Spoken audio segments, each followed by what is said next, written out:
Hey guys, so welcome back to my channel. As promised, I'm trying to post a lot more frequently. I asked you guys on my Instagram about a week ago, I think, what the common problems were that you're facing when it comes to LinkedIn and mindset in general. I tend to get a lot of questions around mindset, and obviously it's not my forte, but I know I've struggled with it a lot personally, so I can kind of give advice from my point of view, and then hopefully it helps a couple of you people out there. So today's video, I wanted to speak about the types of content that you can post to LinkedIn. I get asked so many times, what kind of content do I post? Where do I find out new ideas? How do you keep it original? How do you not just regurgitate what other people are putting out there? And I like to split my types of content into 3 different categories. I'm going to run through the 3 basic categories that you can write content around, and then also where you can go to find sources of content, and then how you can validate or qualify that content as to how well it might perform on LinkedIn and how well it might be useful and valuable to your ideal target audience. So in terms of the first type of content that you can post, it is industry updates. So for example, if you are in the real estate niche, what is new in the world of real estate that would potentially be completely valuable information for your prospects? If you're in the world of plastic surgery, what big updates have changed in this industry that could be useful information for your prospects to see, read, listen, hear about, speak about? On LinkedIn, you've got to remember that I like to think of it as an online newspaper. So a lot of people that commute when they're on the bus, if they have Wi-Fi on the tubes, they'll be scrolling on LinkedIn and taking a look at anything that they need to know for the day. It might be more relevant for people that are doing stock exchange or somebody that industry is changing every single day. But even when it comes to social media, these business owners are going to be checking LinkedIn to see what they can do to make their business grow, what they need to know that's going to be applicable to their day-to-day life in the company. So they're going to be looking at LinkedIn. One of the things they want to see is any important updates of the industry. The best way to find this out is just to Google it, or I'll cover this at the end actually in where you would go to find this type of content. But industry updates is number 1. Number 2 is just relevant value to your industry. So for example, if you run a marketing agency and your niche is, again, real estate, what relevant information can you provide to that industry when it comes to marketing? So when it comes to your forte, it doesn't mean what's changing in general with the real estate industry, but it could be how they can increase their click-through rate on an ad by changing XYZ variables, or top 3 performing ads that you're using for your clients and how it could apply and be useful for other people that are running ads who are in the real estate industry. That's the second type of content.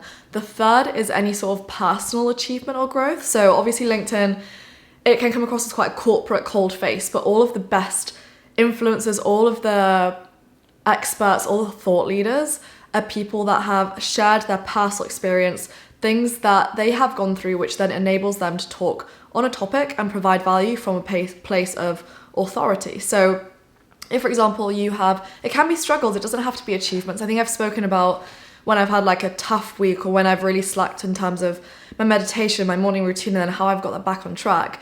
Or it could be on the flip side, if you have a client and you got them 10x ROI, or within the first 3 months you scaled them to 6 figures. It could be anything, and people want to celebrate it with you, and you'll have a lot of positive feedback. When you talk about something that you've done that's great, a lot of your audience will kind of chime in, support you. Like, it's supposed to be a community, and it also helps them see you more as an individual person if you're sharing struggles and successes when it comes to your personal life, not just from a business standpoint. So they're the 3 different types of content that I like to post. I think the best way that you can maybe structure this is if, for example, you front load all of your content. So on a Sunday, you sit down and you're like, okay, I'm going to find something that is relevant to industry update, personal achievement, and value to my industry.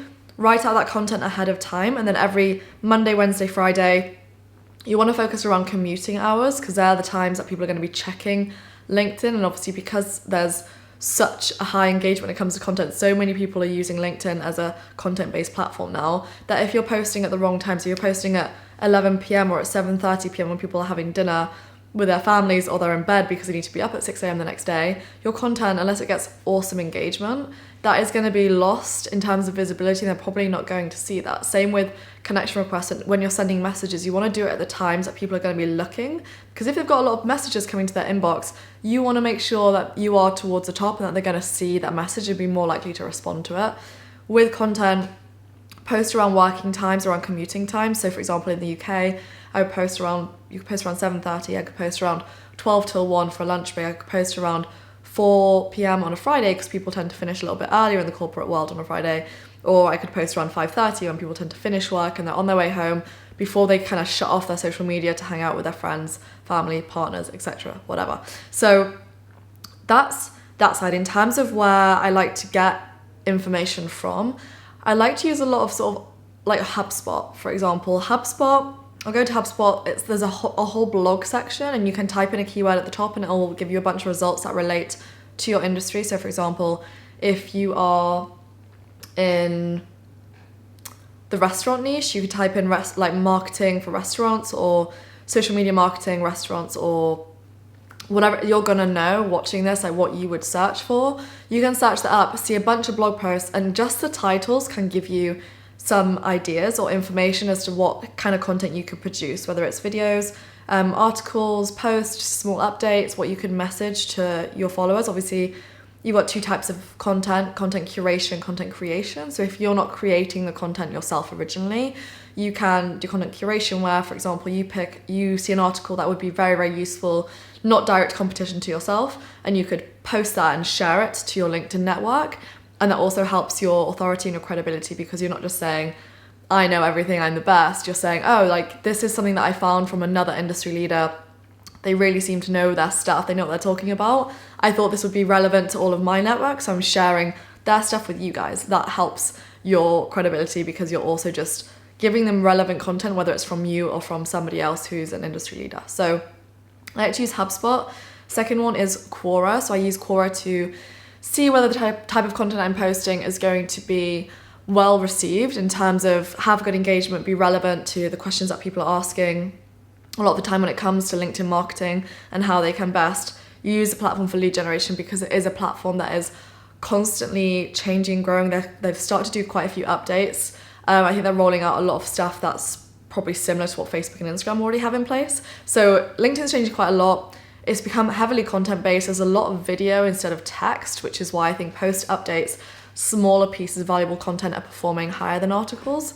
So people are searching for this information, and there's not as many thought leaders in the LinkedIn space in terms of LinkedIn lead generation as there is when it comes to the other social media platforms, in my opinion, that know what they're talking about. So when you're searching for this stuff, I want to know what the main problems are people face when it comes to LinkedIn lead generation. So I'm asking my online community in my online program on LinkedIn Unleashed. I'm asking my friends on Facebook. I'm asking people on my LinkedIn what they want to learn about. I'll put a post and say, blah, blah, blah, this is a problem people are currently facing. I've got a lot of questions.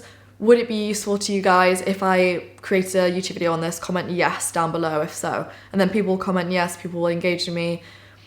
People on my YouTube channel, I ask at the end of every video what you guys want me to post about, because if I want to post frequently, I want to post content that's going to be relevant to you. And you should be doing the same thing with your audience, because if you're giving out loads of information that they don't need help with, they're not going to resonate with that, and your engagement probably is going to be lower, which is also going to reduce the visibility of your posts. So I think that's everything for this video actually. I hope you guys found it useful. As always, comment down below if you enjoyed it, and subscribe if you want to see more of my content. I am going to be posting as much as possible. I think I'm going to do this video, and then I've got a couple other videos that I want to post. But if you have any general questions that you want to ask me down below when it comes to LinkedIn lead generation, I will do my best to answer that in a video format. I think that's a lot more useful to give you like a full video on it, because I'm posting like 3 times a week, so I might as well. But yeah, thanks for watching guys, and I will see you in the next one.